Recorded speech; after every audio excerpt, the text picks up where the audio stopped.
Hi guys, what a horrible feeling. What a horrible game.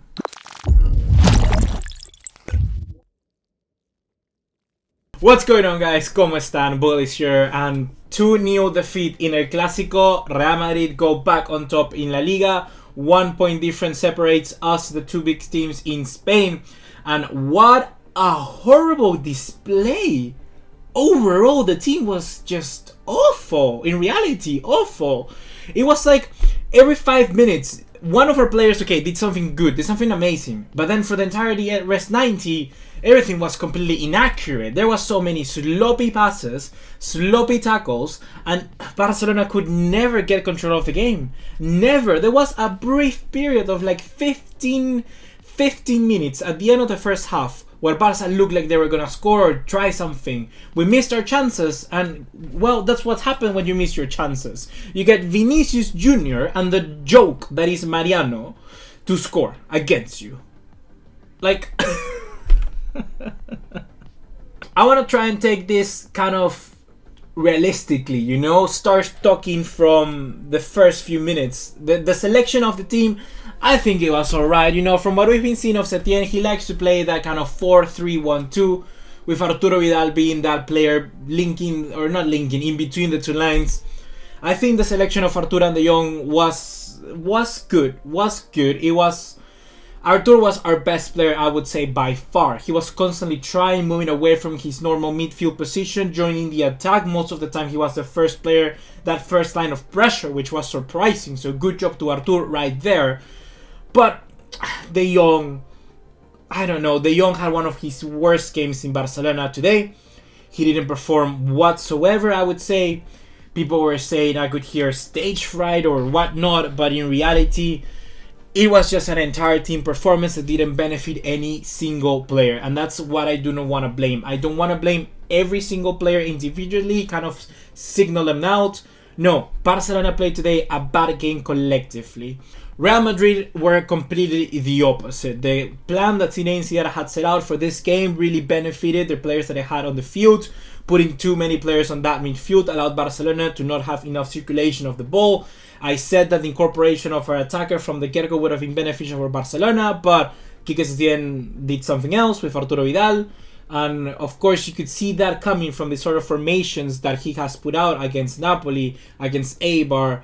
But let's be honest, someone like Ansu Fati and even Martin Braithwaite that had few minutes but still managed to show something in that final third were gonna give us that verticality that the team needed. We were never able to break the lines. And in that second half, I cannot tell you how many chances we had, how many minutes, or even having to play the ball in the area of Real Madrid. It was all in our area. Constant bad pass from Ter Stegen, a bad pass from Busquets, and it was always people like Vinicius, out of all people, getting back the ball, or even Federico Valverde, Toni Kroos. They were constantly tackling, picking up the ball. There were 73 ball recoveries from Real Madrid compared to only 57 from Barcelona.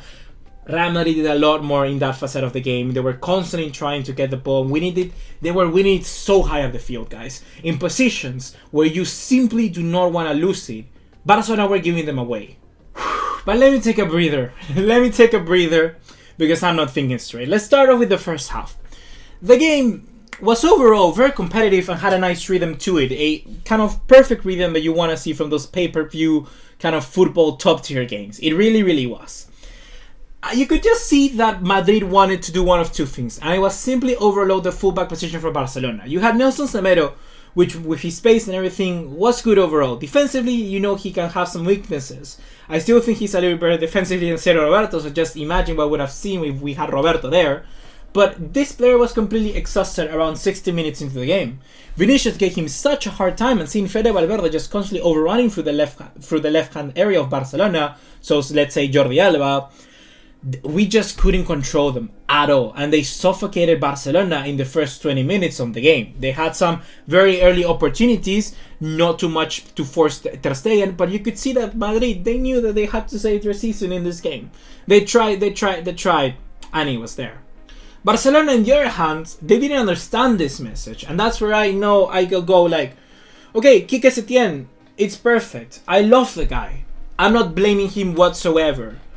But the pragmatism of only having one idea here really cost us this game, because Barcelona were trying to pass the ball around to control the tempo as much as they could, with kind of working the ball and building up for a good perfect chance to make. We just wanted to have the ball to bring down the kind of frenetic nature of this game. But it didn't work out whatsoever. We couldn't break the high line from Madrid, and we were losing the ball in so many areas. So dangerous many areas that I couldn't understand. Busquets. For as much as good he does in one game, then the next one he's completely so bad. He really is.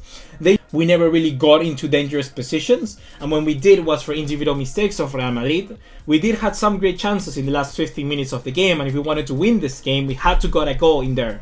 We had a chance from Antoine Griezmann in the 33rd minute, where the ball came into Antoine, and then Antoine just completely blasted it on top of the net.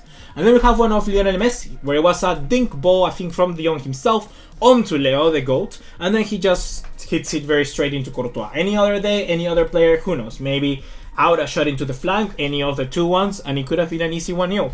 But sometimes it happened even to the best of us. And for Leo today, he just shot it very centrally. It wasn't either like he had too much kind of room to work with, because Varane was constantly in his back, and he was going to kill Messi at that stage. Let's be completely honest. What I didn't understand was we didn't play as much through the side of Jordi Alba as I wanted us to play. I think Alba was constantly exposed in a good way that he was unmarked, and nobody passed the ball to Jordi Alba. We were constantly trying to look the ball through the middle, like if that was the plan, and we just wanted to stick with it, and we didn't want to deviate or strengthen the defense of Madrid whatsoever. That's the thing that Manchester City did so good in that game in the Champions League. They stretch out Manchester City, and then Real Madrid, and they look like complete marmalade. They were floppy all over the field. Ramos, Varane were constantly out of position, and that is something that in this game didn't happen that often. The pressure of Barcelona was still there. We were trying to pressure very highly, and we even had chances from Courtois where he almost passed it to Antoine Griezmann, did an absolute Karius right there. And then we had one where Artur won it very high up the field, if I'm not wrong, and then he just was one-on-one with Courtois and could have curled it around him, but it didn't happen. Well, that's the things that football come here. I think that Barcelona misread the very first few minutes of the game, and that's where I think we lost it. We lost it because we were never able to kind of match the tempo of that game. And I don't know what it is, but it's kind of like a block from the players mentally, and it's one thing that continuously tends to happen with the Barcelona team. Be it Liverpool, be it Roma, be it those games where we just simply cannot match. We cannot match in intensity the other teams, and that is very worrying, because Barcelona were most of the time that team. They were the team suffocating the other opposition, and right now we were getting suffocated by Real Madrid. But now let's talk about the first 20 minutes of the second half, and here is where Barcelona completely broke, entirely destroyed. Bang, Barcelona were out of the game. The very first of those chances came from Madrid just simply knowing that they had to win this. They had to win this, and they pulled the energy out of inside them to try and get the win. Something that Barcelona has done in ages. We don't know that part. We don't know what it means to have contribution, to have dedication. It simply doesn't exist in this team for whatever reason. But Real Madrid here, they knew it, they had it. Too many humiliations in the past few years, even though Barcelona had those two comebacks against us. Let's be honest, Real Madrid hasn't been winning as much as they want to. So of course they want to try to do something special this year, and they pull it out. It was an amazing curler from Isco, where I was simply thinking, this is the one new one. This is going to be on the headlights tomorrow. I'm going to have to sleep seeing Isco being the magic man. But thank God we got Marc-André Ter Stegen, a freaking spider monkey. He saved it in an amazing fashion, and this guy always pulls out the saves. I never mentioned Ter Stegen at this point because he's always producing this sort of quality. Even when the ball was going offside, he made an amazing kind of stretching save to Sergio Ramos, and we were still in the game. The goal came when this is the kind of overall epiphany of what Barcelona were doing in this game. There was enough time for the goal for Toni Kroos to stand and literally go, Vinicius, run, Vini, run. There was enough time for Kroos to do that. I've never seen that in a game where a player has enough time to literally stand and signal the other one to make a run. I've never seen that in real time, and Kroos did it here. Vini followed, of course, the German midfielder. He followed his instructions, and he got past Nelson Semedo, which once again at that point he was exhausted, and find Gerard Piqué that tackled and, well, very unfortunate kind of rebound and went into the back of the net. I already saw some Barca fans saying that Ter Stegen could have done a little bit more in that chance, but let's be honest. It's not the fault of Ter Stegen here. It isn't even the fault of Piqué. It's just the fault of an entire team that were completely broken from the start. Quique Setien, at this point, he knew that some changes had to be made. And thank God he actually brought Martin Braithwaite and he understood what the game needed, but probably 60 minutes too late. The very first touches of Braithwaite were absolutely amazing. Really, really good. He had 2 chances already, or 2 kind of possible chances to create a goal. He won it back against was it Marcelo, and completely run past him, matched him, out physical him, and then got the ball, crossed into the middle, rebound, and then he was still constantly trying to get to the ball. He had that aggression, that passion that we need to see in a player. And good on Martin Braithwaite. He made an instant impact, and I want to applaud him for that. But then with 10 minutes to go, we saw Rakitic, most useless substitute ever, probably. And then Ansu Fati came in as well. But Barcelona couldn't get out of their pitch, couldn't get past off their area, couldn't work outside of their area of the field. They couldn't. The pressure from Real Madrid was still there, and it wasn't even like a constant pressure. Barcelona were just putting horrible passes. It was just an overall bad game. And we need to pick ourselves back quickly from this one. For a pathetic second half from Barca. Horrible. We're no longer leaders. And we just wasted an incredible chance to end Real Madrid's season right here. Setien, in my opinion, he did a poor job in the second half. Was this game bigger than him? I have absolutely no idea. But from someone who has come to Santiago Bernabeu and not lost in the last 3 encounters that he had, drawing 3-3 with Las Palmas and beating twice Real Madrid with Real Betis, I expected a little bit more. Let me be honest, I expected a little bit more. Barcelona, like I mentioned, were not able to match Real Madrid in this game in terms of quality, in terms of tempo, in terms of simply finishing the chances. So, GG, motherfuckers.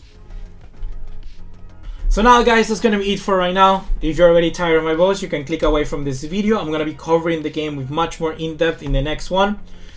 My emotions, of course, are going to...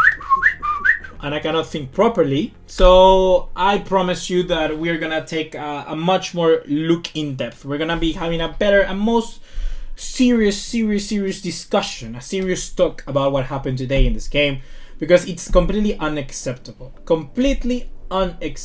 that we are not able to compete with our biggest rivals. That's what you wanna do. That's a good margin for you to kind of match out.